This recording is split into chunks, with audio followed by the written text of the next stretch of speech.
হামাগুড়ি দিয়ে পাহাড়ের টপে পৌঁছানোর চেষ্টা।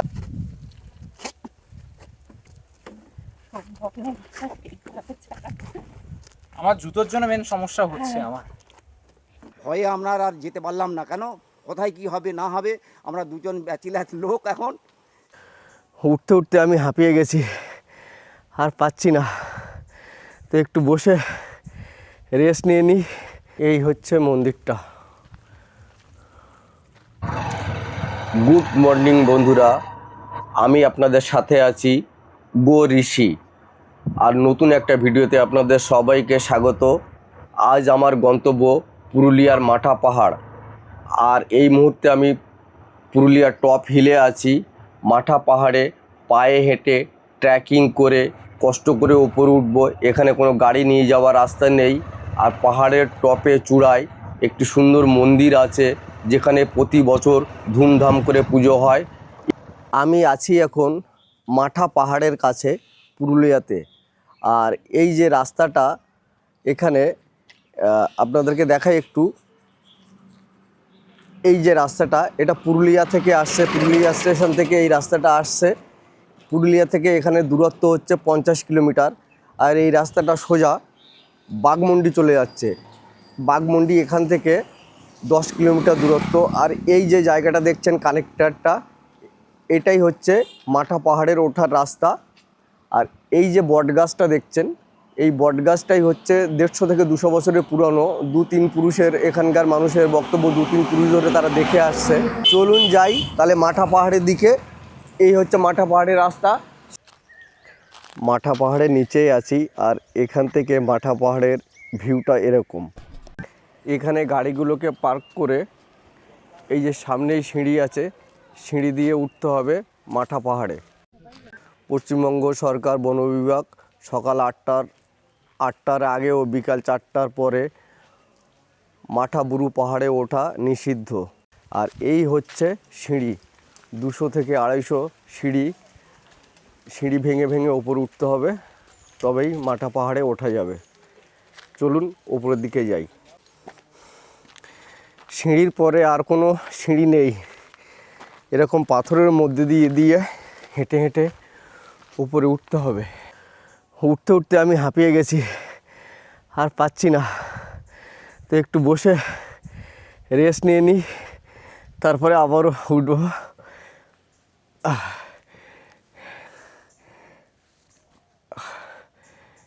কীরকম পরিস্থিতির মধ্যে দিয়ে উঠতে হবে ভাবুন একবার। তবে বুকে জোর না থাকলে, দম না থাকলে উঠতে পারবেন না। যারা পাহাড়ে ট্রেকিং করে তাদের পক্ষে এটা সম্ভব, সাধারণ মানুষের পক্ষে খুবই কষ্টকর। এই বাবুটাও উপরে উঠছিল, তো শুনে নিই কেমন এক্সপিরিয়েন্স, কেমন লাগছে। প্রচুর সিঁড়ি, আর এই যে বড় বড় পাথর, এতে পড়ে যাওয়ার সম্ভাবনা ভীষণ। হ্যাঁ, খুব কষ্ট করে যেতে হয়েছে, দম প্রায় ফুরিয়েই আসছে। এইটুকু বাচ্চাও ও বলছে দম ফুরিয়ে আসছে। ওনার বাবাও বা জানি না কে হয়, উনিও পাশে আছে। উনি এই কষ্ট করে আসছে, আবার দাঁড়িয়ে যাচ্ছে, আসছে আবার দাঁড়িয়ে যাচ্ছে। পুরুলিয়ার বুকে এরকম একটা দুর্গম জায়গা আছে, না আসলে আপনারাও দেখতে পারবেন না, বুঝতেও পারবেন না যে এরকম একটি জায়গা আছে। কি মনে হচ্ছে আপনার? ভালো লাগছে, একটা রোমাঞ্চকর অভিজ্ঞতা, এবং এর শেষ কোথায় সেটা দেখার জন্যে আমি এবং আমার ছেলে অনেক সাহস করে আমরা উঠছি। দেখা যাক, শুনছি উপরে একটা ঠাকুরের মূর্তি আছে, সেখানে আমরা পৌঁছাবো এই আশা রাখছি। সবাই আসুন, খুব ভালো লাগবে। প্রথমে 200-250 সিঁড়ি, কেউ কেউ তো বলছে আরও অনেক বেশি। তারপরে বড় বড় পাথরের বোল্ডার, তারপরে এরকম নুড়ি পাথরের রাস্তার উপর দিয়ে হেঁটে উঠতে হচ্ছে, এবং অনেকটাই খাড়া। আরও একটা জিনিস দেখাই, কত বোতল পড়ে আছে, কারণ উঠতে গেলেই মানুষের শ্বাসকষ্ট হচ্ছে, দম লাগছে। কেউ জল খেয়ে নিচ্ছে, কেউ একটু মুখে ঘাড়ে মাথায় জল দিচ্ছে, দিয়ে তারপরে উঠছে। আমি হাঁপাচ্ছি, কি বলবো। এখনও 120 মিটার, এই যে অ্যারো করা আছে, আর এখানে পাথরের উপরে লেখা আছে। বাপরে বাপ, কি অ্যাডভেঞ্চার! এরকম অ্যাডভেঞ্চার জীবনে এটা প্রথম, হেঁটে ওঠার অ্যাডভেঞ্চারটা। বাপরে বাপ, আর পাচ্ছি না। আর পাচ্ছি না। কি আমার মনে হয় পুরুলিয়া পাহাড়ের মধ্যে সবথেকে টাফ জায়গা এই পাহাড়। আমি উঠছিলাম আর এই দাদারা নেমে আসছে, তো ওনাদের মুখ থেকে শুনে নিই ওনারা কি দেখেছে ওপরে গিয়ে টপে, না ওনারা নেমে আসছে কারণটা কি? কারণটা কি, আমরা অনেক সিঁড়ি বেয়েছি, বলছো 300 350 সিঁড়ি আছে। তারপরেও আস্তে আস্তে যেতে গেলাম, বললো 50 মিটার, 50 মিটার পর বললো 120 মিটার, 120 মিটারের পরেও হচ্ছে 60, মানে আমরা শেষ প্রান্ত পৌঁছে গেছি। আর আমরা দুজন ছিলাম, ভয়ে আমরা আর যেতে পারলাম না, কেন কোথায় কি হবে না হবে, আমরা দুজন ব্যাচেলার লোক এখন, সেই হিসাবে আমরা তারপরেও কি আপনারা টপে উঠতে পেরেছেন না পারেননি? টপে উঠতে পারিনি আমরা। তারপরেও টপে উঠতে পারেননি? যেহেতু মানে লোকারণ্য শূন্য, জনগণ শূন্য, সেই জন্য আমরা ভরসা করলাম না। কি দুর্গম, কি দুর্গম। আমার সাথী এখন এই ছোট বাচ্চাটি আর এই দাদা, বাবা আর ছেলে দুজনে উঠছে আর সবাই নিচে বসে আছে। খুবই কষ্টকর। এখনও এখান থেকে আরও 60 মিটার উপরে বলছে, আরোই খাড়াই ওপরে, কি করে যাব জানি না। আপনারা বলুন, এখানে কি আর কোনো রাস্তা আছে? কিভাবে উঠবো?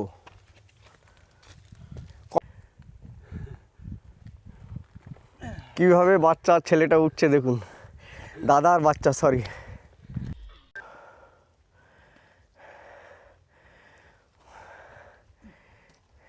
কিভাবে উঠছে দেখুন।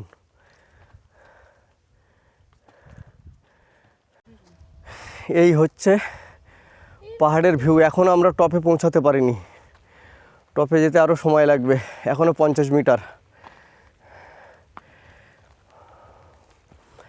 পাহাড়ের ভিউটা দেখুন।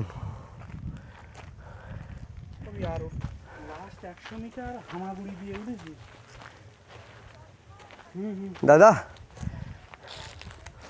অসম্ভব ভালো ফিলিংস, মানে এই যে শেষ পর্যন্ত আসতে পেরেছি, হাল ছেড়ে দিচ্ছিলাম, কিন্তু দাদা আমাদের সাহস দিলেন। দেখুন আমারও সঙ্গে তো কেউ নেই, আপনাদের সাহসে আমিও আসছি। আর একটুকুনি আমরা যদি যেতে পারি, তো আসার পরে এখানকার যা মানে পরিবেশটা এত সুন্দর, এবং একদম পুরো হিলটপ পয়েন্টে আমরা আছি। কেমন লাগছে বাবু? খুবই সুন্দর। প্রথমে ভাবছিলাম ভীষণ দুর্গম, ভীষণ কষ্ট, কিন্তু অবশেষে আমরা এই মন্দিরের সামনে পৌঁছে গেলাম, এবং এই মন্দিরের সামনে এসে মনটা সত্যিই ভালো লাগছে, এবং এখানে এসে শরীরটা যেন যে সকল ক্লান্তি ছিল সব যেন মুছে গেল। এটা একদম মন্দিরের টপ, এরপরে আর কোথাও যাওয়ার জায়গা নেই, এখান থেকে নেমে যেতে হবে। আর শুধু পাথরের বোল্ডারগুলো দেখুন, কি সাইজ, এক একটা কি সাইজ, কল্পনা করা যায় না। এত সুন্দর একটা জায়গা। আমি একটু মন্দিরের মধ্যে যাই। এই হচ্ছে মন্দিরটা।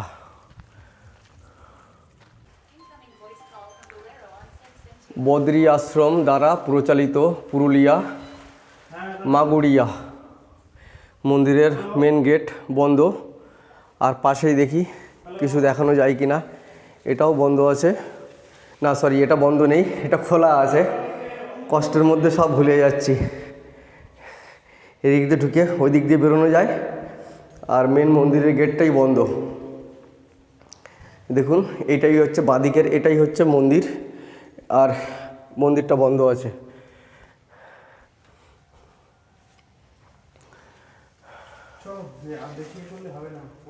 এখানে পৌষ মাসের শেষে মাঘ মাসের 1 তারিখে কালী পুজো হয়, এবং খুব ধুমধাম করে কালী পুজো হয়, এবং এখানে 250 থেকে 300 পাঁঠা বলি হয়।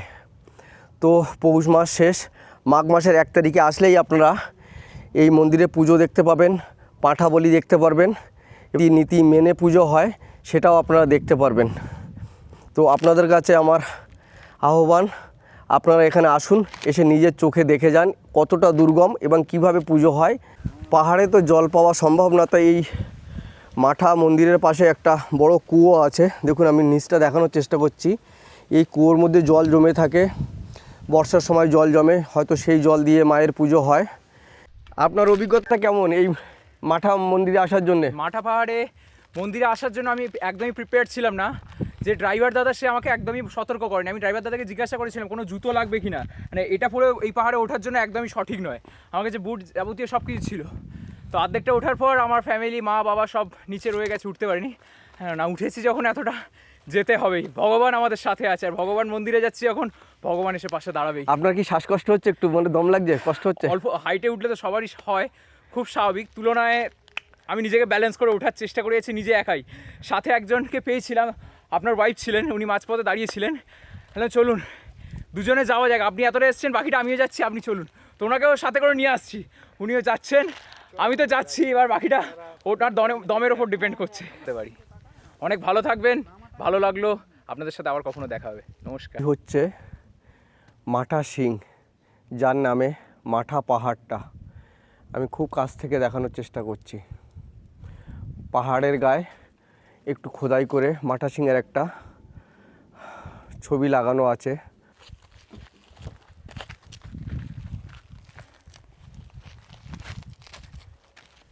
অতি দুর্গম।